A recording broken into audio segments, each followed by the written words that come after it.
Muito bem, nós estamos aqui para mais um programa nesse canal do YouTube, onde nós estamos gravando para você um comentário bíblico dos 260 capítulos do Novo Testamento. Tiago, capítulo 5, marca o 222 capítulos. 222 capítulos completa com Tiago, capítulo 5, faltando apenas nos últimos 7 livros, 38 capítulos, né? 5 capítulos em Pedro, 1 Pedro, 3 capítulos em 2 Pedro, 5 capítulos em 1 João, depois nós temos 3 livros que só tem um capítulo, 2 João, 3 João e Judas, e 22 capítulos do Apocalipse, concluindo assim todo o Novo Testamento.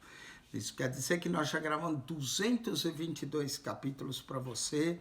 Tiago, capítulo 5, é o 222, né, do capítulo do Novo Testamento, e você pode meditar nesses 222 capítulos.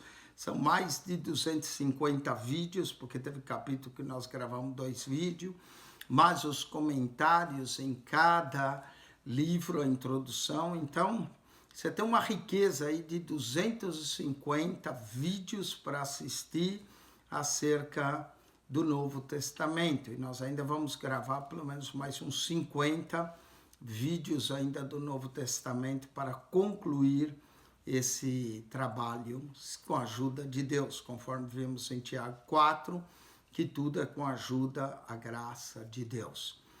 Tiago contém 5 capítulos, 108 versos, é o 20º livro na ordem canônica, e nós aqui encontramos em Tiago um tipo de provérbios do Novo Testamento, mas não só provérbios. Tiago, agora capítulo 5, Tiago pode ser considerado o Amós do Novo Testamento. O profeta Amós repreendeu os ricos da sua época, injustiça social. Miqueias também fez a mesma coisa, Isaías também. Então, aqui no capítulo 5, o profeta seria o profeta Amós do Novo Testamento, Tiago agora. Ele vai repreender os ricos que oprimem os pobres, não é?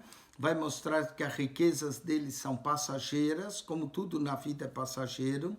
Ele já tinha repreendido aquela presunção de hoje ou amanhã iremos a tal cidade, passaremos um ano, contrataremos e ganharemos. E ele já tinha repreendido, dizendo que a vida é um sopro, que a gente não sabe o que vai acontecer amanhã, final do capítulo 4. Agora ele vai ficar mais duro com os ricos. Também já tinha dito no capítulo 2, para não fazer acepção de pessoas, que se na sinagoga, né, onde chegasse um rico e trouxesse ele para o lugar de honra, e ao pobre pusesse em outro lugar, isso era acepção de pessoas, e isso é pecado. Assista o capítulo 2. Vamos lá, capítulo de número 5 da Epístola de Tiago, diz: E agora vós ricos, chorai e pranteai por vossas misérias, que sobre vós vos hão de vir. Interessante, ele já tinha dito que todo mundo tem que sujeitar a Deus, resistir ao diabo, chorar, lamentar, purificar o coração. Agora ele está falando especificamente aos ricos. Eia, pois agora vós ricos, é uma chamada de exortação, chorai e pranteai por vossas misérias. Parece que é um contraste, né? O rico chorar e prantear pelas misérias. Mas que miséria? Aqui a miséria não é financeira, aqui a miséria é espiritual. Ei, agora vós ricos, chorais e pranteai por vossas misérias. Aqui a miséria é espiritual, que sobre vós hão de vir.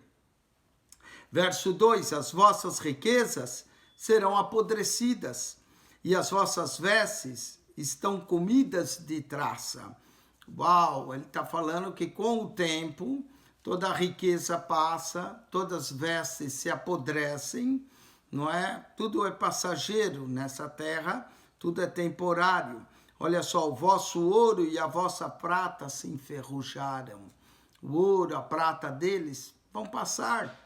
E a sua ferrugem dará testemunho contra vós, e comerá com fogo a vossa carne. Está falando de juízo.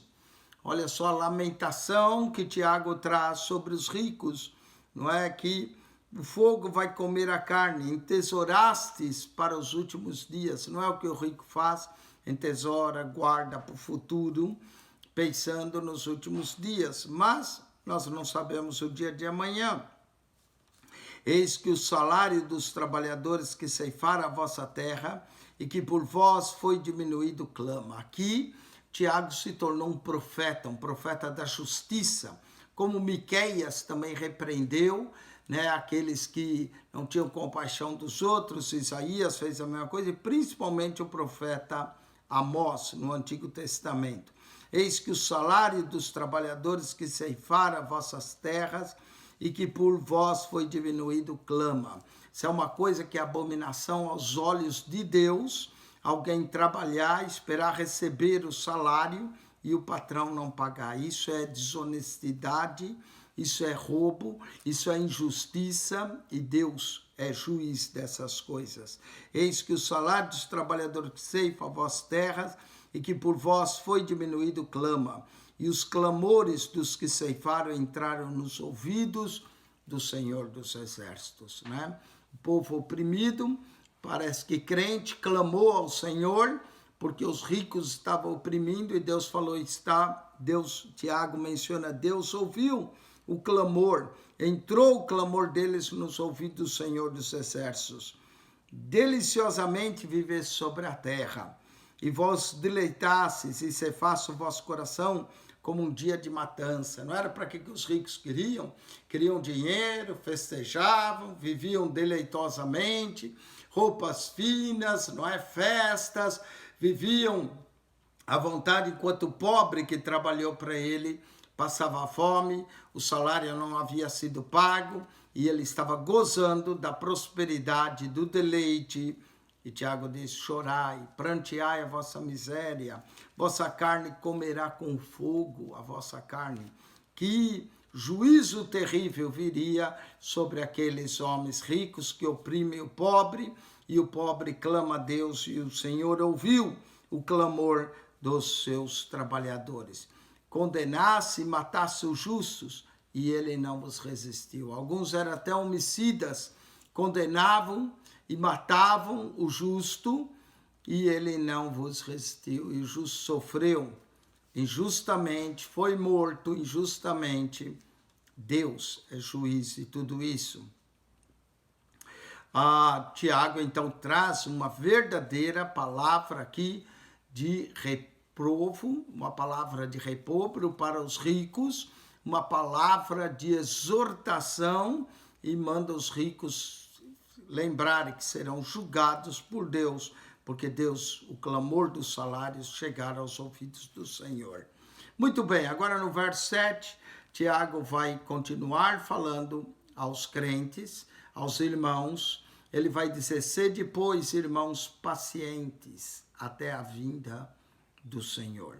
Tiago também fala da vinda do Senhor, pede que os crentes sejam pacientes até a vinda do Senhor. Temos que saber esperar com paciência a volta do Senhor. Eis que o lavrador espera o precioso fruto da terra. Dá o exemplo de um lavrador que planta e aguarda com paciência o fruto da terra, aguardando com paciência até que receba a chuva temporã e seródia. Duas chuvas para que era importante em Israel, a temporã, que era a chuva que vinha antes, por isso chama temporã do início, e a seródia, que vinha depois.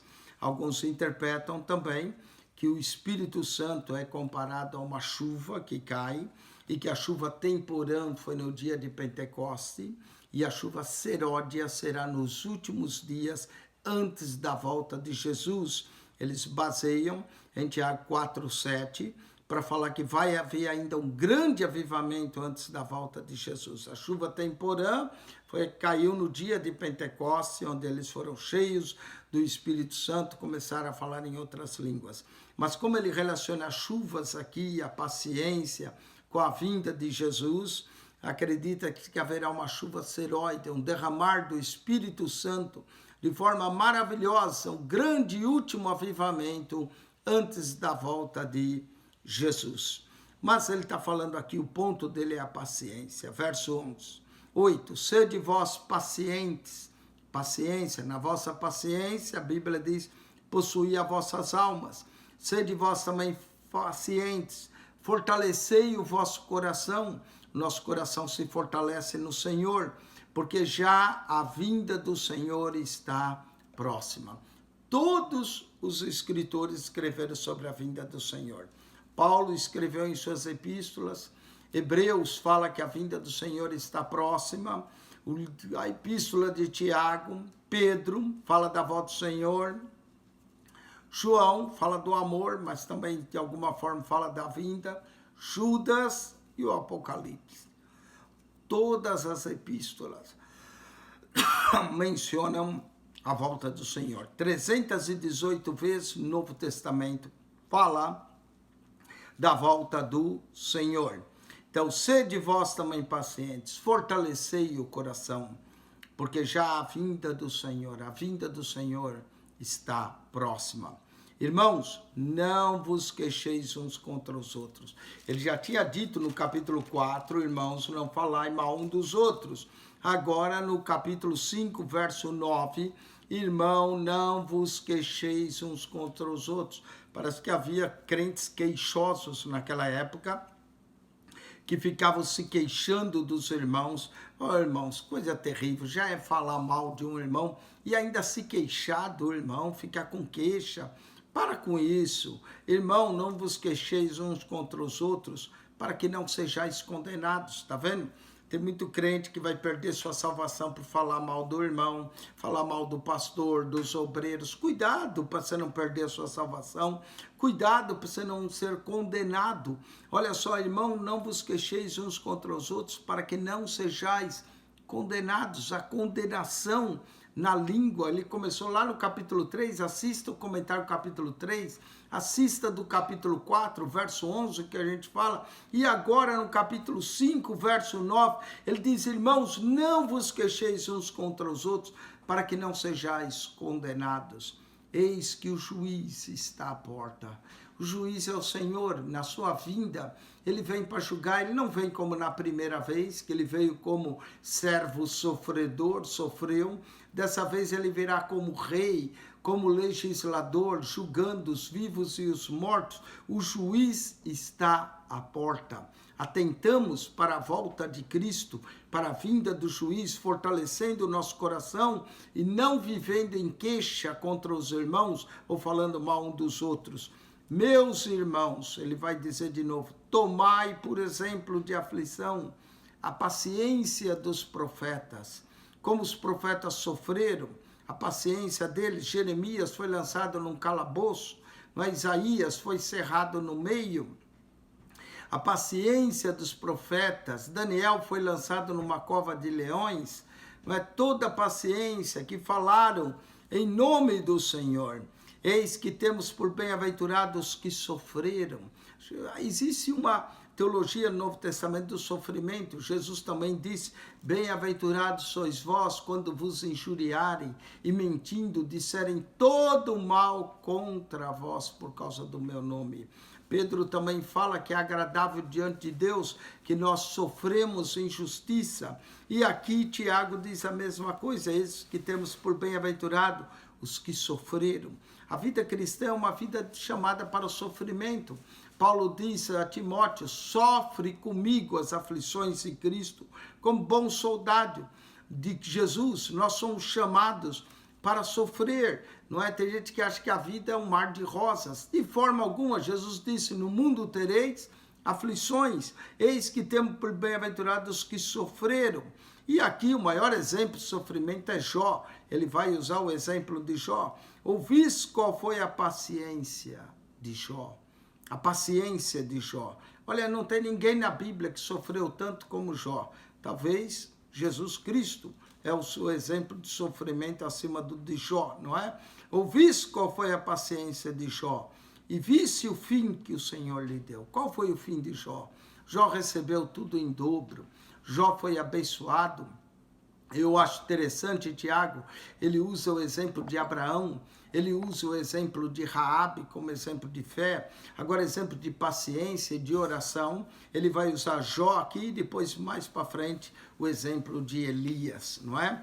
Ouvisse qual foi a paciência de Jó e visse o fim que o Senhor lhe deu, porque o Senhor é muito misericordioso e piedoso. Deus sabe recompensar aqueles que esperam nele, aqueles que têm paciência nele, aqueles que suportam as aflições e os sofrimentos com paciência.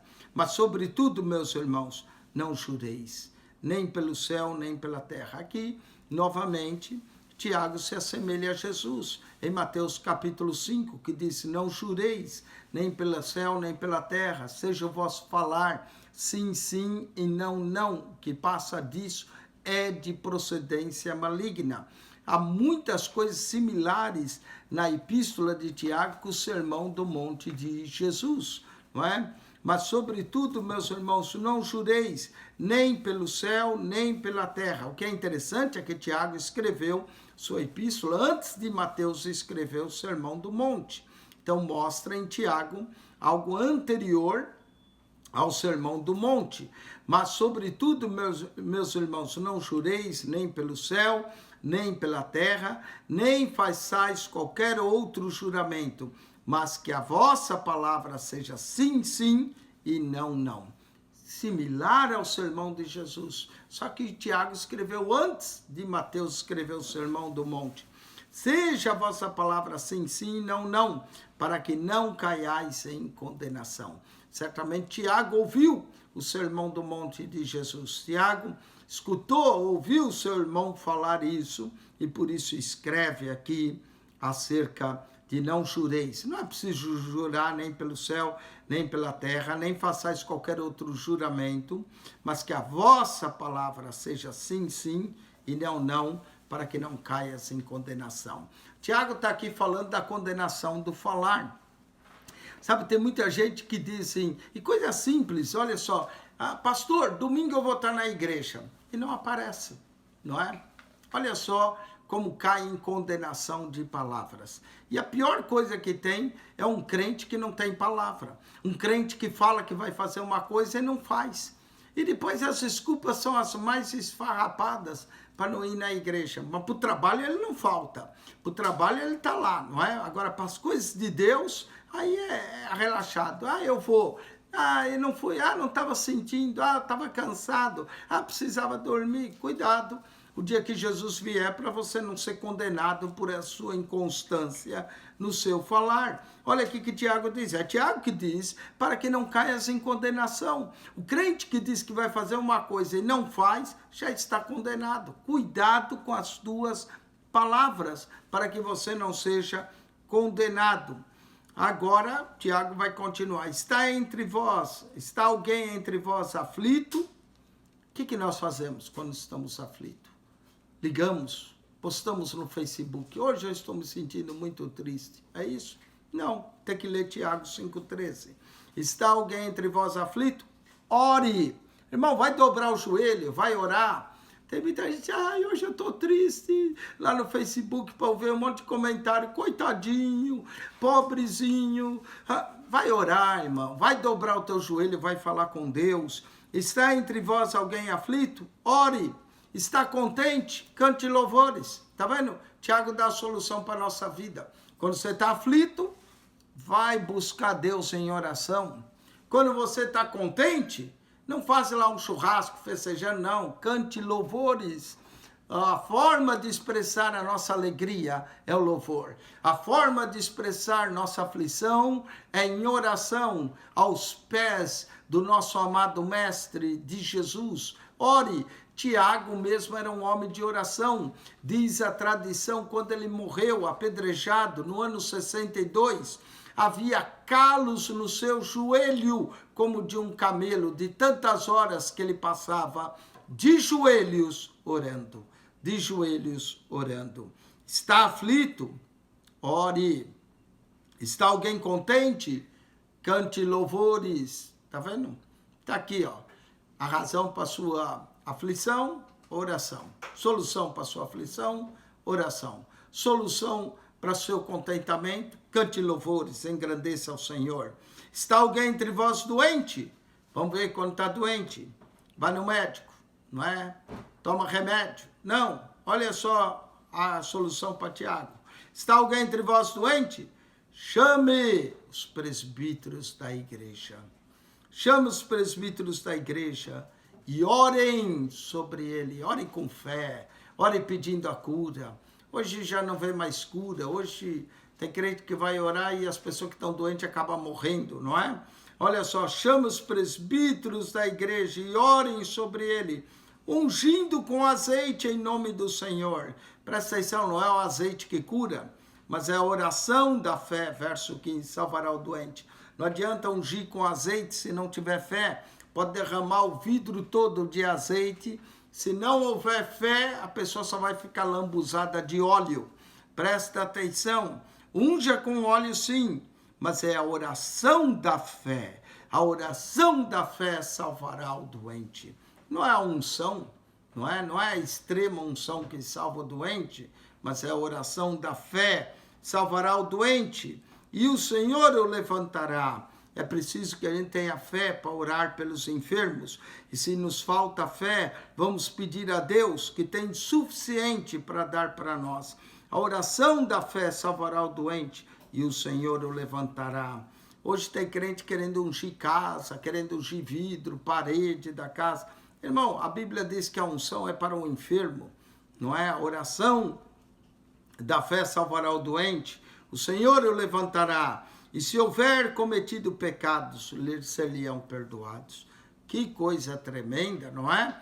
Até os pecados são perdoados. E aqui nos dá a impressão que alguns ficam doentes por causa de pecado, não é? O pecado pode adoecer. O pecado trouxe a morte, o pecado trouxe a doença, não é? E ser-lhe-ão perdoados os pecados. Olha que coisa tremenda, nós devemos orar não só pela cura, mas orar também pelo perdão de pecados. Eu conheci um pastor, quando ia orar por um crente doente, ele orava, se o crente não era curado, ele dizia, irmão, confessa aí o teu pecado, que deve haver algum pecado oculto para Deus não te curar, não é? Então confessa logo o pecado, porque olha só, e se houver cometido pecado, lhes serão perdoados. A oração da fé salvará o doente e o Senhor o levantará. Verso 16, confessai as vossas culpas uns aos outros. Era o que esse pastor fazia. Se Deus não curava, na primeira vez que ele orava, confessa aí. Fazia o crente confessar. Confessai as vossas culpas uns aos outros. E orai uns pelos outros para que sareis. Para que sareis. A oração feita por um justo pode muito seus efeitos. Mas note que a oração feita por um justo pode muito seus efeitos quando há confissão, quando há pecado oculto. Diz lá no livro dos Salmos, então clamarei, o Senhor não me ouvirá se eu atentar à iniquidade do meu coração. Nós precisamos confessar, purificar o nosso coração, limpar a nossa vida. Muitas orações são impedidas por causa de pecado. Muitos crentes ficam doentes e não saram por causa de pecado. Confessai as vossas culpas uns aos outros e orai uns pelos outros para que sareis. A oração feita por um justo pode muito seus efeitos. Muita gente só fala essa parte do verso. A oração feita por um justo pode muito seus efeitos. A oração feita por um justo. Mas lembre-se que justo é aquele que confessou os seus pecados, foram purificados e limpos os seus pecados. Aí a oração tem valor. Oração com pecado é difícil ter valor. Mas a oração feita por um justo quer dizer aquele que foi perdoado, aquele que confessou os seus pecados, aquele que limpou o seu coração, essa oração pode muito em seus efeitos. Agora ele já tinha usado o exemplo de Jó, no verso 11, agora ele vai usar o exemplo de Elias. Elias era homem sujeito às mesmas paixões que nós, e orando, pediu que não chovesse, e por 3 anos e 6 meses não choveu sobre a terra. Ai, meu Deus, como nós estamos precisando de Elias em nossos dias. Os crentes ora para um